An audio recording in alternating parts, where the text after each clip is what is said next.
Les EQ et les couleurs. Quand choisir une EQ transparente et quand choisir une EQ de couleur. On en parle. Bonjour et bienvenue à l'Académie du Gros Son, moi c'est André et aujourd'hui on va parler donc des EQ de couleur et les EQ transparentes, la différence entre les deux, quand choisir l'une, quand choisir l'autre, et tout ça sur un magnifique exemple de voix de Jasmine de son EP Chapter 1.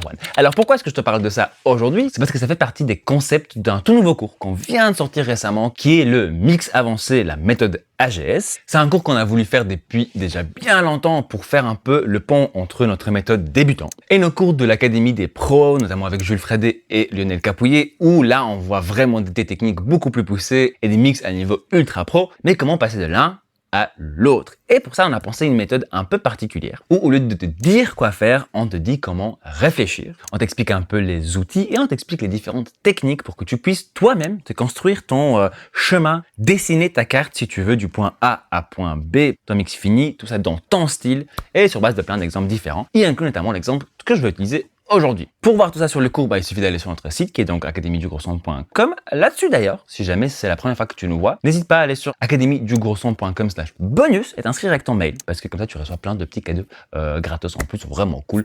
Il inclut une petite liste de plugins gratuits qui fait toujours plaisir et qui permet d'étoffer un tout petit peu les options de ton DAW. Bon voilà, attaquons tout de suite dans le vif du sujet. Donc, les EQ transparentes et les EQ de couleur. C'est quoi déjà la différence? Donc, les EQ transparentes, qu'est-ce que j'entends par là? J'entends par là des choses comme ceci, que tu as déjà vu plein de fois, comme cette Kirchhoff EQ, ou alors le Pro-Q Fab Filter classique, ou encore la hybride de chez Brainworks, ou encore l'EQ de base de ton DAW, une EQ numérique qui se veut transparente, qu'on va choisir quand on ne veut pas nécessairement entendre son travail. Et de l'autre côté, qu'est-ce que j'entends par les EQ de couleur? C'est tout ce qui est EQ plutôt typé analogue, notamment analogue avec une couleur bien spécifique. Ici, par exemple, c'est une tranche de console type Nive, donc des consoles des séries 80, ou alors une tranche de console type API des séries 50, ou encore type Pultec, ou encore SSL 4000E, ou encore d'autres choses un peu bizarres, un peu fun.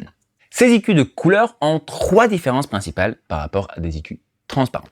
De 1, elles vont avoir une certaine saturation. Donc, n'importe quoi qui passe par l'EQ déjà, même sans l'enclencher, va déjà être un tout petit peu saturé, comme ce serait le cas dans la machine analogue originale, où le son passe par plein de petits composants électroniques, où chacun impacte un tout petit peu le contenu fréquentiel et le contenu harmonique de ce qui passe dedans, et la résultante est beaucoup plus complexe, beaucoup plus riche en informations que ce qui est rentré dedans à la base, même si on fait rien du tout. Et évidemment, dès qu'on commence à un peu pousser des choses, on exagère encore plus cet effet-là. Les différentes machines vont avoir des sonorités différentes parce que simplement, à l'intérieur, c'est des composants différents qui ont été pensés un peu différemment. L'interaction de toutes ces choses-là est très complexe et fait en sorte que différentes machines ont leur couleur spécifique. On interrompt le programme d'aujourd'hui pour 2 secondes. Savais-tu que on a un lien affilié chez Thomann. Thomann est un vendeur en ligne de tout ce qui est qui touche à la musique, donc forcément tout ce qui est matériel, mais même des instruments et tout ça. Si tu achètes chez eux et que tu passes par notre lien, en fait ça ne te coûte rien du tout et nous on touche un petit quelque chose. Donc ça veut dire que chaque fois que tu fais un achat, tu cliques sur le lien qui est dans la description et puis tu peux aider ta chaîne que tu adores tant. Sur ce, retour à la vidéo d'aujourd'hui.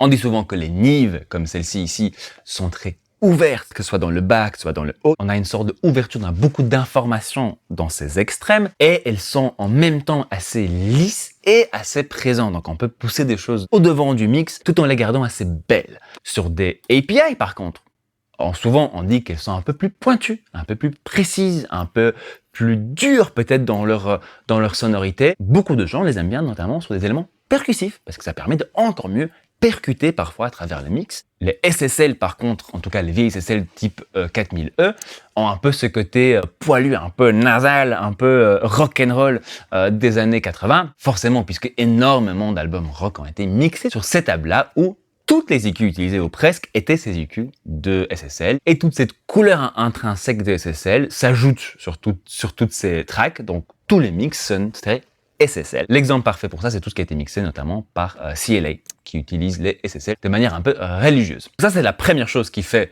des EQ de couleur des EQ de couleur, donc tout ce qui est un peu saturation. De deux, c'est le fait que ces EQ dites de couleur sont souvent des EQ, donc comme je disais, basés sur des machines analogues, et sur ces machines, les fabricants ont déjà fait certains choix, notamment le nombre de bandes, le type de fréquence que tu peux changer, la course simplement des EQ, de combien tu peux pousser ou couper sur certaines fréquences, ce qui va te pousser à les utiliser d'une certaine façon en comparaison à une EQ numérique, où on peut faire un peu tout et n'importe quoi. On peut faire des courbes ultra complexes comme on veut, dans tous les sens, sans vraiment se soucier de devoir s'arrêter à un moment donné. On peut faire tout ce qu'on veut, comme on veut. Et puis finalement, c'est tout ce qui est donc courbes et comment ces courbes ont été pensées dans les différentes machines. Sur cette EQ-ci, qui je trouve, ce qui est vraiment cool, c'est qu'on peut choisir aussi les courbes un peu particulières des différentes machines. Donc je vais vous montrer juste vite fait, visuellement, un peu à quoi ça pourrait ressembler. Je prends une simple cloche ici,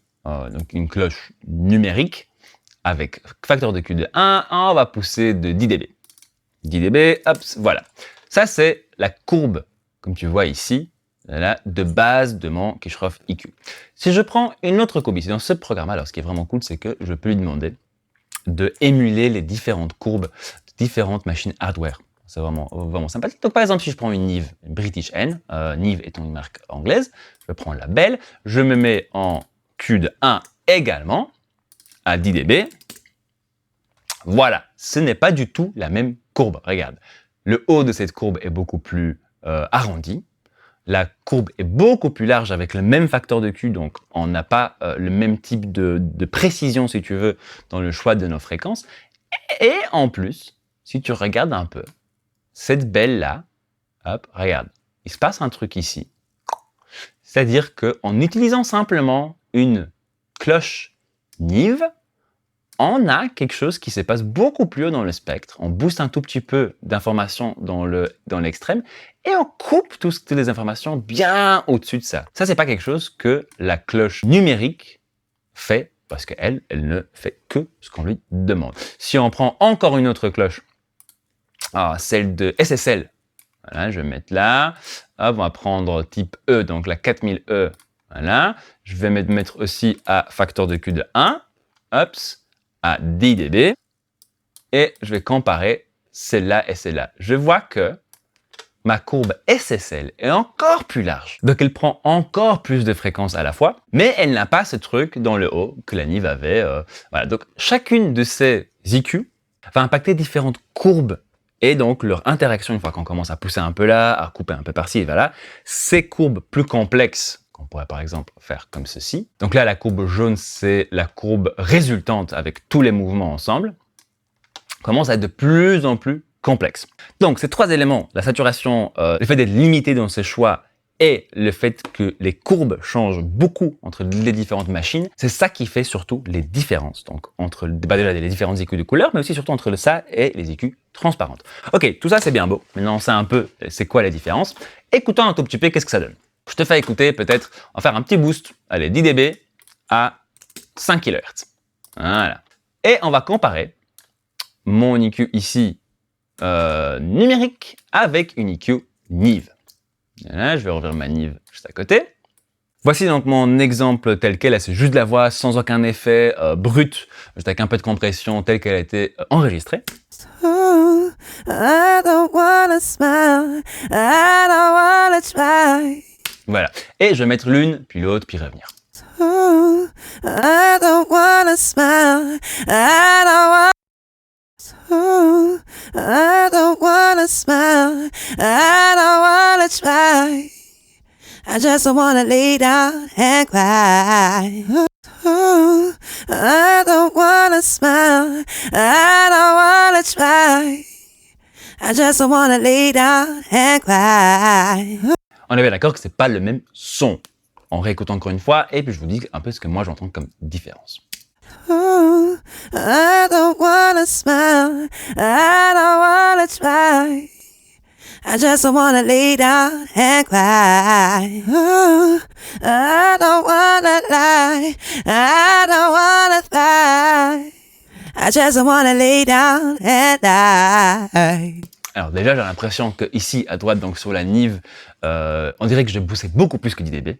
On dirait que l'impact, en tout cas ici, j'ai l'impression d'entendre beaucoup plus d'effets, beaucoup plus d'ouverture de cette voix. J'ai l'impression qu'elle est un tout petit peu plus ouverte, même encore plus haut, qu'elle a pris une sorte de présence en plus.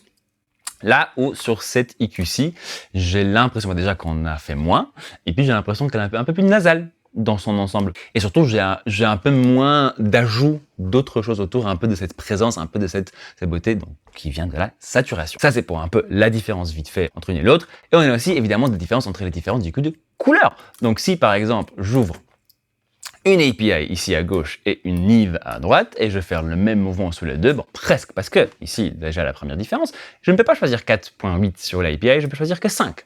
J'ai 3, 5, 8, et ici, j'ai 3.2, 4.8 et 7.2 comme option. Donc, je vais choisir 5 ici, on va pousser de 10 dB plus ou moins, hop, ici on pousse de 10 dB plus ou moins, hop, et écoutons la différence. Oh, I don't wanna smile, I don't wanna try. I just wanna lay down and cry. Oh, I don't wanna lie, I don't wanna cry. I just wanna lay down and die.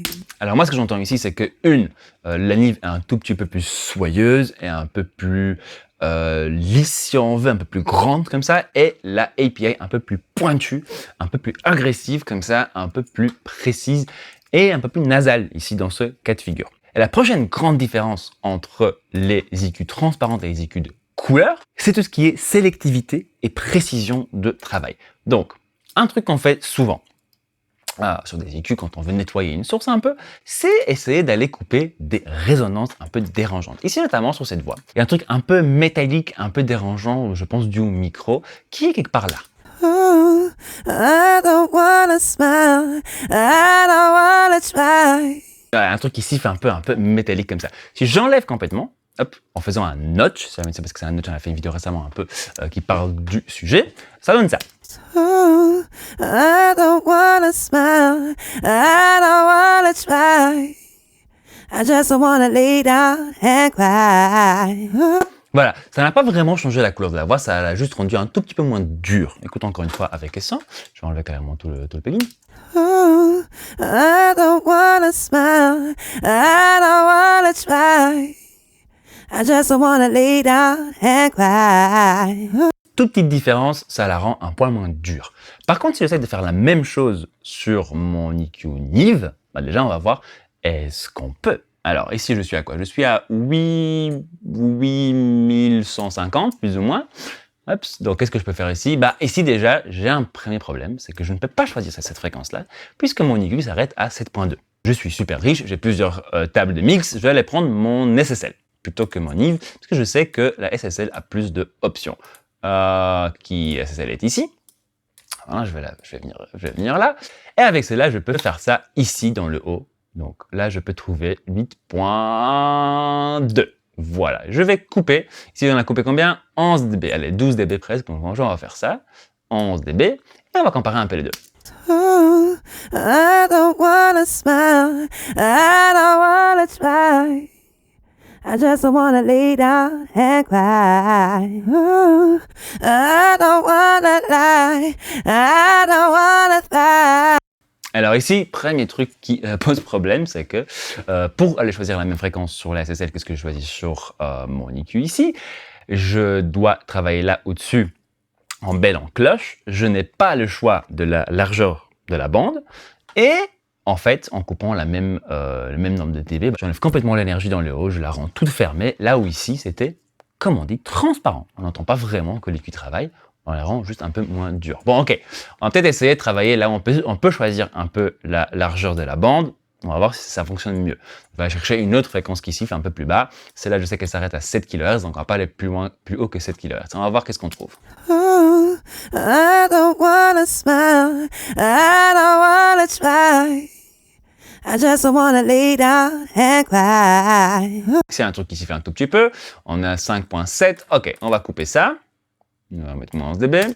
Oh, I don't wanna smile, I don't wanna try. Ok, ça l'a adouci un tout petit peu, c'est joli. Donc voilà, et ici je vais essayer la même chose, donc 5.7. Hop, le plus fin possible. Ici, c'est un facteur de Q de 3. Là, ici, c'est un facteur de Q de 25, 24,5. Déjà, tu vas voir, ça va être une grosse différence. Je vais enlever 11 dB et c'est parti, on écoute. Oh, I don't wanna smile, I don't wanna try. I just wanna lay down and cry. Ooh, I don't wanna lie. I don't wanna fight. Voilà, rien à faire ici. Pareil, même en pouvant choisir une plage de fréquence beaucoup plus réduite, je suis quand même en train d'enlever énormément de choses en trop par rapport à ce que je veux vraiment enlever. Donc là, c'est une petite leçon pour dire qu'il y a des choses que les EQ de couleur, les EQ type analogue ne peuvent juste pas faire bien. Notamment tout ce qui est nettoyage ultra précis, ultra spécifique, des choses comme des fréquences sifflantes, des choses qui résonnent un peu. Et pour ça, en général, on va privilégier une EQ transparente. Alors, dans la vie de tous les jours, comment est-ce que j'aborde en fait la chose? Ce que je vais faire la plupart du temps, c'est que je vais aller utiliser ce genre de EQ, les EQ transparentes et numériques pour un peu nettoyer et rebalancer la chose. Donc ici notamment cette voix un tout petit peu terne, on a peut-être un tout petit peu trop d'informations dans le sub qu'on n'a pas besoin, donc je vais d'abord faire un tout petit peu de nettoyage rebalance avec cette EQ-ci. L'idée c'est qu'on l'entende pas, c'est qu'on ait l'impression que c'était enregistré comme ça. Ooh, I don't wanna smile. I don't wanna try. I just wanna lay down and cry. Ooh, I don't wanna lie. I don't wanna fight. I just wanna lay down and die. Voilà, donc là j'ai un tout petit peu nettoyé la chose, on réécoute. Ooh, I don't wanna smile. I don't wanna try. I just wanna lay down and cry. Voilà, et ensuite je vais aller utiliser une EQ de couleur que je vais choisir d'ailleurs en fonction déjà de la couleur que j'ai envie de donner à la voix. Donc je sais notamment que ici c'est un contexte un peu chaud, c'est un contexte un peu jazzy, c'est de la néo-soul. Je veux que cette voix soit ultra grande, ultra devant, polie, suave, etc. Donc je vais plutôt privilégier une EQ de type Nive ici. Par rapport à mes autres options de couleurs que j'ai et que je connais, je sais que celle-là déjà, naturellement, au niveau de sa saturation, au niveau de ses courbes, etc., tend un peu vers cet effet-là. Et là, je vais aller ajouter, je vais aller un peu resculpter la chose pour lui donner un peu de caractère. Une EQ de caractère, c'est aussi quelque chose qu'on dit souvent par rapport aux EQ de couleurs, donc ajoutons un peu de caractère à cette voix. Ooh, I don't wanna smile. I don't wanna try. I just wanna lay down and cry. Ooh, I don't wanna lie. I don't wanna fight. I just wanna lay down and die. Voilà, par exemple comme ça. Maintenant, sans celle-ci. Ooh, I don't wanna smile. I don't wanna try. I just wanna lay down and cry. Ooh, I don't wanna lie. I don't wanna fight. I just wanna lay down and die. Voilà. La comparaison ici avec quelque chose d'autre que la musique, on pourrait dire par exemple que tout ce qui est EQ transparente, c'est cuisiner mais avec toutes vos épices autour de vous, que vous mélangez, voilà, un peu de ça, un peu de ça, un peu de ça, un peu de ça. Là où des EQ de couleur, c'est plus peut-être des mélanges d'épices déjà prêts. Vous devez faire un peu moins de travail pour obtenir beaucoup plus d'effets, mais vous n'avez peut-être pas nécessairement le choix exact de la combinaison des choses que vous voulez avoir. Alors, comment moi, personnellement, je sais quel EQ choisir, quel EQ de couleur choisir, et est-ce que j'ai besoin d'une EQ de couleur? Franchement, pour moi, c'est venu surtout via un long temps d'apprentissage et d'expérimentation. Alors, je ne suis pas nécessairement en train d'expérimenter au moment où je mixe quelque chose pour de vrai.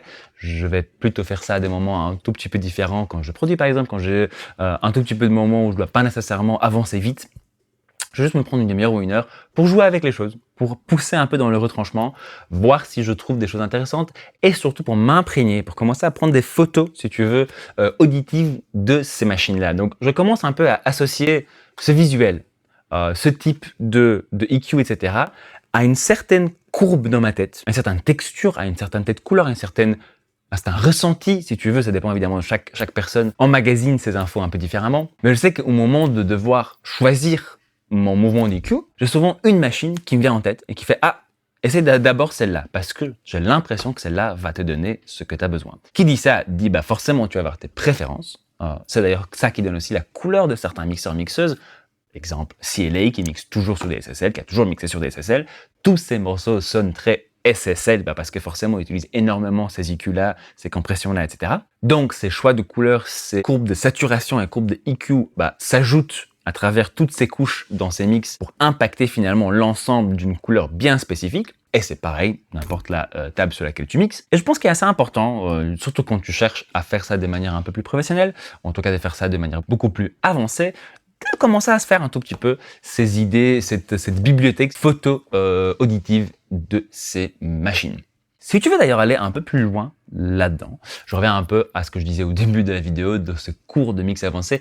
Dans ce cours notamment, on voit tout ce qui est différents outils. Donc on t'explique un peu mieux, un peu plus en profondeur, les différentes familles d'outils, que ce soit des types de reverb, types de délai, mais on te parle aussi de différentes techniques, donc comment prendre ces outils, une fois que tu as compris un peu qu'est-ce qui existe et comment les différencier, pour les utiliser dans des techniques classiques, comme les compressions ou de différents traitements parallèles, comme les mélanges de différents traitements, que ce soit des mélanges de compression, des mélanges de reverb, et plein d'autres choses comme ça, qui permettent donc d'élever ton mix à un niveau plus avancé pour sonner plus pro, sonner plus fini, et surtout avoir un plus grand impact émotionnel, c'est quand même le but de tout ça. Merci beaucoup pour le temps que tu as passé ici avec moi. J'espère que cette histoire de EQ de couleur, EQ transparente et comprendre l'une, comprendre l'autre, c'est un peu plus clair pour toi. N'hésite surtout pas à me laisser des questions ici, des commentaires, tu écris ce que tu veux, c'était vraiment cool, alors j'ai une question sur ça, va même pas être sur les EQ, etc. Tu peux me demander ce que tu veux ici, je me fais un plaisir de répondre à tout le monde, en tout cas j'essaie de répondre à tout le monde, et tu sais ce qui te reste à faire, va faire un peu le tour de toutes les EQ de couleurs que tu as, apprends un peu à différencier tout ça, et surtout n'oublie pas de faire de la musique.